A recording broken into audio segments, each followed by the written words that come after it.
Hey everybody, welcome back to my channel. I am here to review, well, it's not a new show, it's a new recap show for my channel, and that would be The Real Housewives of Miami. Now, let me start by saying I didn't have any intention of reviewing this show. As some of you may know, I tried to review Real Housewives of Beverly Hills earlier this year, and that was a total fail because it was just so boring to me. It was all about Erica and her fraudulent husband. I just couldn't. And so I decided to tune in to the Real Housewives of Miami. It's streaming on Peacock, not Bravo. And this franchise has been off the air for many years. I think they said 8 years. I think it was officially canceled, and they might say it was on hiatus. But in any event, it's back.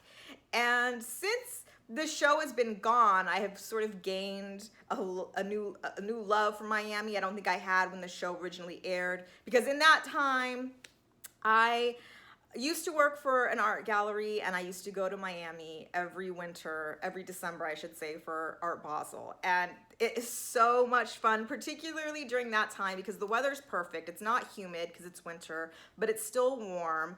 And if you work for a gallery, or if you have a booth in one of the fairs, you get a lot of invitations to yacht parties, hotel parties, penthouse parties. It's just so fun.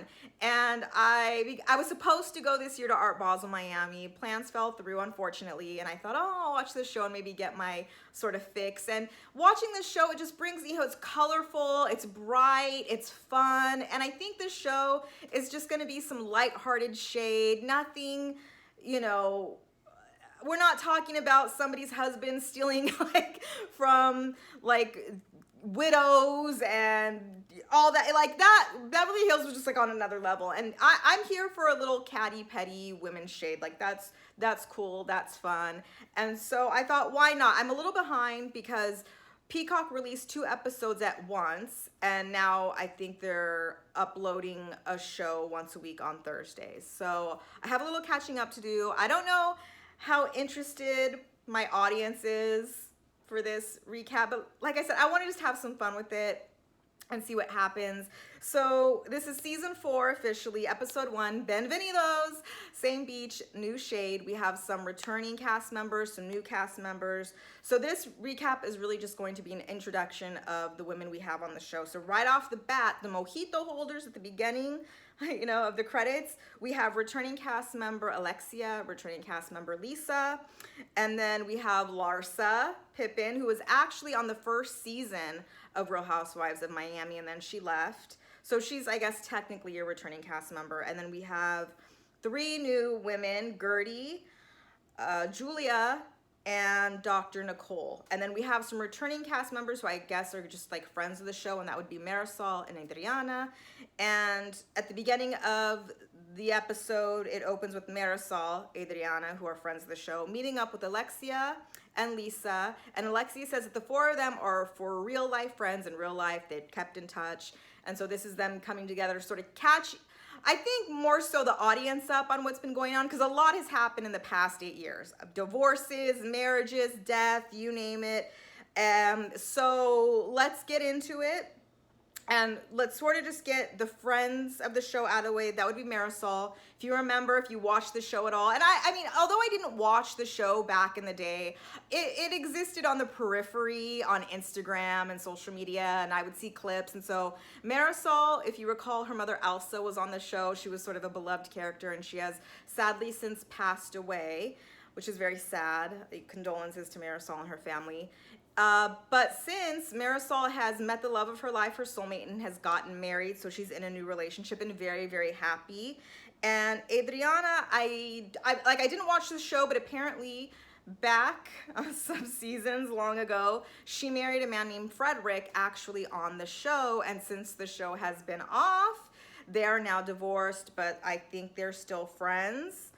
And that was pretty much it for them. Again, they're friends of the show, but we're familiar with them and they'll be around a lot. So let's move on to catching up with the official mojito holders and the new women that are on the show. Lisa's back, and Lisa is married to a very prominent Miami plastic surgeon.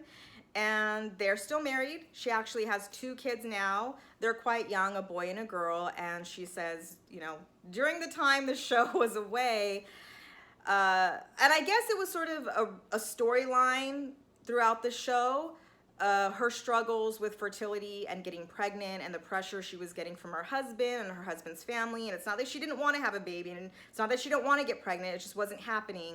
And so for a time, her and her husband, I didn't get his name, I'll get it next time, they separated briefly, and she says that he sort of had a little had a little dalliance on the side with some, you know, 2-bit whore that didn't really mean much, and he eventually just came to his senses and realized what he was missing in her, and he came back, and they had 2 kids. And she says that they're in a really good place in their marriage. There's this scene where they're filming her at her house, and her husband and her son are playing in the pool and frolicking around, and she comes out, and her and her husband sit down, and they're just kind of checking in with each other, like, how are you doing? How are you feeling about things? You think we're in a good place? And he agrees that they are. And the way it was sort of edited, it seems like maybe there's more going on we don't know yet, and maybe more will be revealed. So that's really all that's going on with Lisa right now.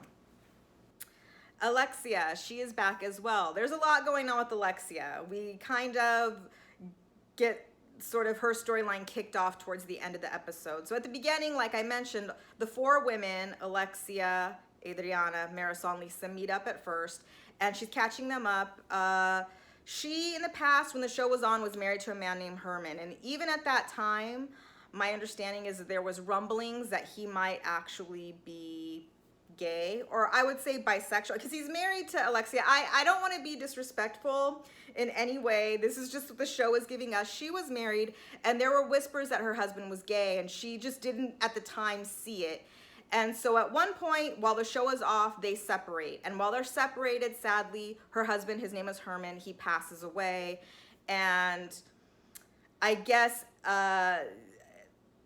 stories are sort of coming out more about how he was maybe on the down low, and so it's hard for her to ignore it now.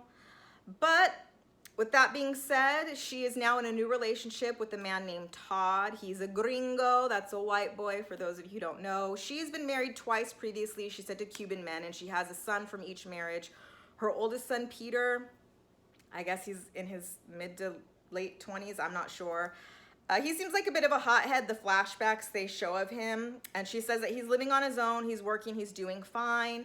And she has another son, Frankie, who I guess was in an accident when the show was filming years ago, a car accident that left him, I think, a little challenged. They didn't think he would survive the accident, so he's really a miracle. He still lives with her, they're very close.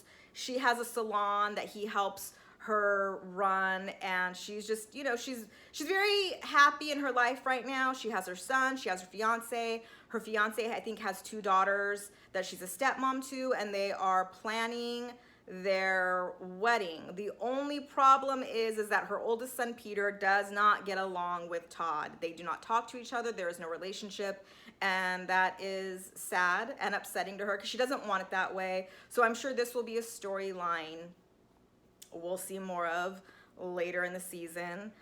Later on, towards the end of the episode, Alexia and her assistant go to visit Marisol, and this is where we kind of get the kicking off of her storyline, where she shares with Marisol that Herman, her now deceased husband, she says she just didn't really know who he was apparently. Who she married was not the man she buried. And as a matter of fact, at the funeral, one of Herman's alleged lovers showed up, and she didn't really talk to this person, but it was a little jarring. Later on, though, the assistant who's sitting there says, I ran into that guy at a bar who came up to me because he recognized me as Alexia's assistant and said, hey, if Alexia ever wants to have a conversation, if she's ever open to it, I am willing to speak with her and talk with her and I guess spill all the tea. And Alexia is considering it because she feels like she wants some closure and some answers. And Marisol asks her, are you sure you want to do that? Are you sure you're ready to hear the truth and what this guy has to say? What if he tells you, yeah, me and Herman were in love? You want to hear that? And she says, yeah, she's ready to hear it. So The assistant who got this gentleman's number text messages him and lets him know that Alexia's open to meeting, and I think they're concerned for her because she might think she's ready to hear this, but it's a lot, but we'll see what happens. So that's the storyline we're getting with her right now, and I don't know how I feel about this. And maybe I'm thinking too deeply here, but I feel like it seems like, from what little I'm gathering from just this first episode, Herman wasn't out. He is allegedly on the down low, and I don't know that now that he's no longer here, does he really want all of this like brought to like millions of viewers? Maybe, I don't know if he was comfortable in his sexuality. I don't know if he wanted to be known as a gay. Like, I don't know. Is it fair? I guess that's my question. Should we not just let the man rest in peace and not drudge up all the dirty secrets and deeds? I shouldn't say dirty, but I mean, do you know what I mean? I don't know. I don't know how I feel about it. I feel like she might be like exploiting this for a storyline, and I don't know that's totally fair because Herman also has children from a previous relationship, and I don't know how they feel about it. Like, maybe they don't want to hear these things about their dad, and maybe their dad kept it private for a reason, and I don't so I'm not sure how I feel about it, but we'll see what happens. So that's what we have going on with Alexia.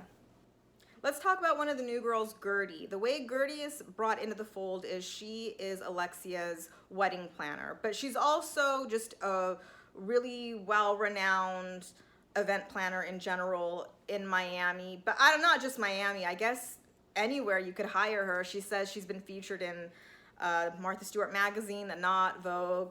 She listed a whole bunch of other magazines. She's very fashionable. She's a self-proclaimed workaholic, but she says family is also her number one priority as well. She's married to a firefighter. She has 2 sons, 14 and 8. And we don't really learn much more about Gertie than that. I mean, so I like her so far. They didn't really show much more. I mean, they showed her with her assistants. She was doing a photo shoot and she had it set up, and then, you know, she met with Alexia to go over some wedding stuff. So we'll see. I mean, there's really no storyline with her yet, so we'll just have to wait and see. But I mean, I think she's fabulous so far, so we'll wait and see. All right, so let's talk about Larsa. And I think that's probably also not just that the setting is in Miami, but I just want to see what's up with Larsa. I think she's gonna be fun to watch. I think she'll bring the drama. So as I mentioned before, Larsa was featured in the first season of The Real Housewives of Miami. Back when she was still married to Scottie Pippen, you know, the basketball player who played for the Bulls with Michael Jordan, and I think they still are technically married. They're just separated, not officially divorced. So she actually shows up at the beginning of the episode to meet up with the 4 other women who are meeting up for drinks to sort of catch up with them. And when she shows up, you know, Adriana seems to be the one to shade her the most and saying that she looks totally different, you know, bigger ass, bigger boobs. Yeah, she's Kardashian-fied, basically. And we all know that at one point Larsa used to be in the Kardashian clique. She was for real keeping up with them until they iced her out. And Adriana says that is why Larsa is back in Miami, trying to sort of weasel her way back into the circle and the group. Okay, let me just start off by saying Larsa's a beautiful woman. She's beautiful. And she looks totally different than she used to. They threw up that old picture from the first season and how she looks now. Yeah, she's different. It's different. And I'm not against plastic surgery if that's what you want to do. If that makes you feel better, if you're insecure about something, I have no problem with that. So I'm really not going to give her a hard time about that, but let's just not pretend that it's not what it is. Okay, it's plastic surgery. You bought your body. I'm fine with it. Like I said, she looks great. You can't say that she doesn't. But she also is a mom of 4. I think her children range in ages from 20 to 12. She's got, I think they mentioned her age. She's like her late 40s, 47, 48.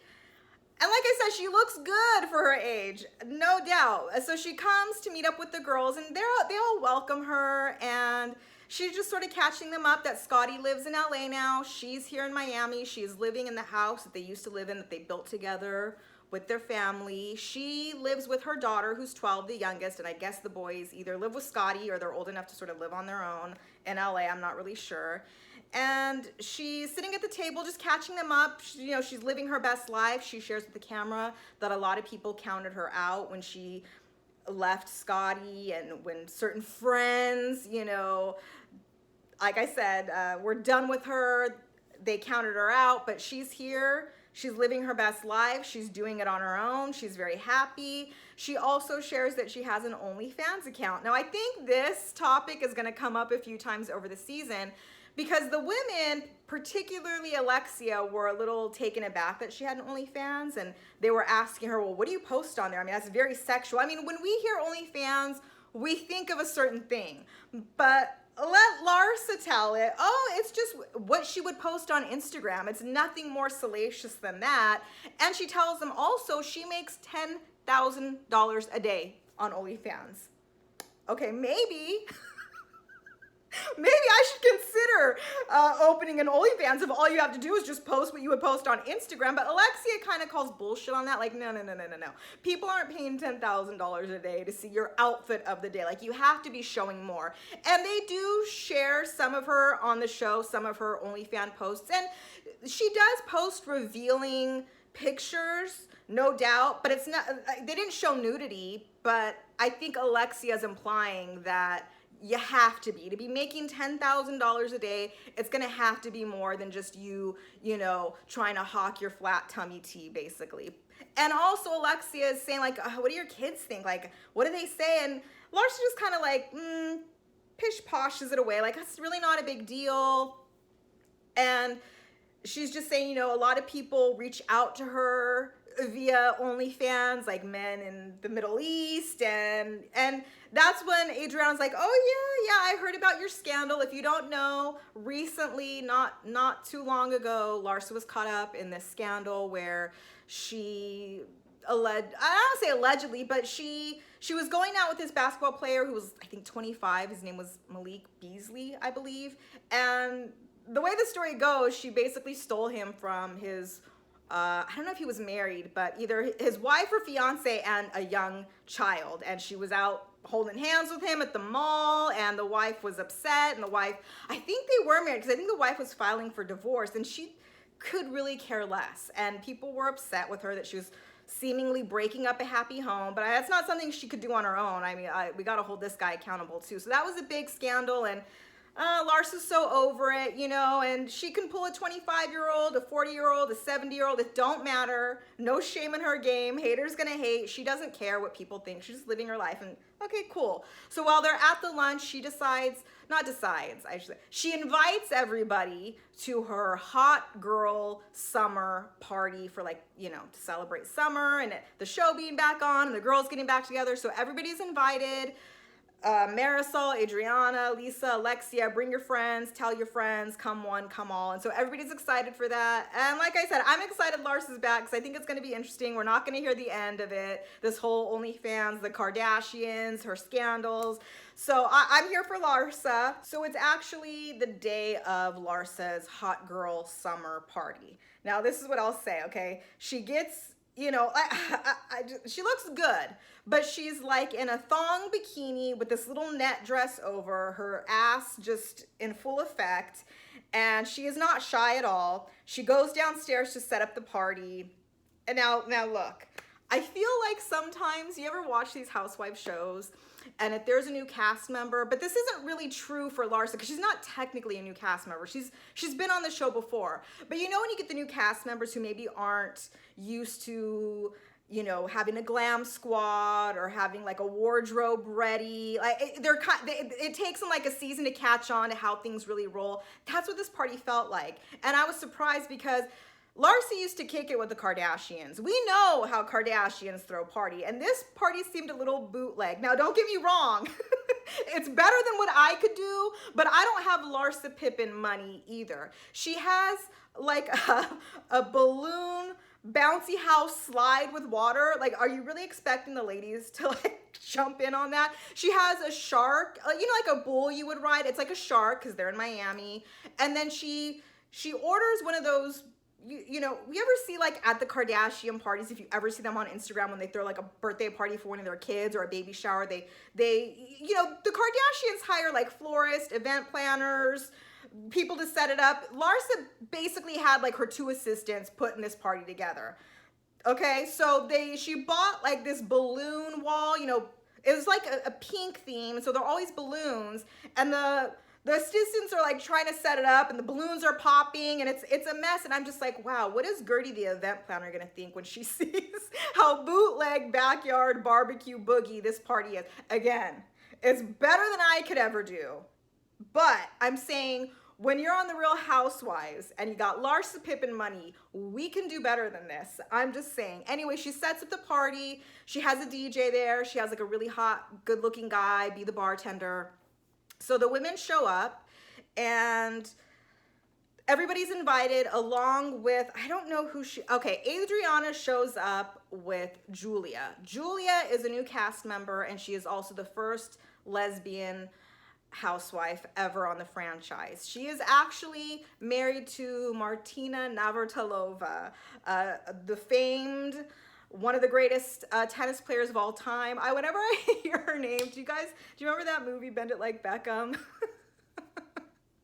And Keira Knightley's mom is like, I like Martina Navratilova. Okay, I know I have a terrible accent, but that's, anyway, so Julia is married to Martina Navratilova, and I guess most of the year they live on a farm. And when I say farm, I mean like milking cows on a farm.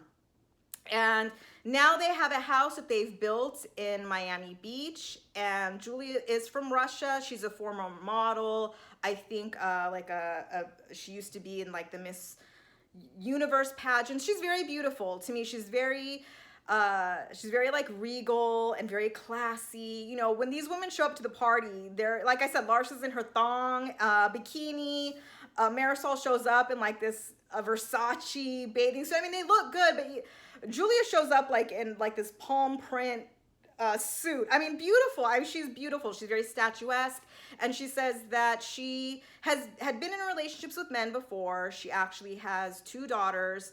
But she never felt like she had ever met her soulmate or the love of her life until she met Martina.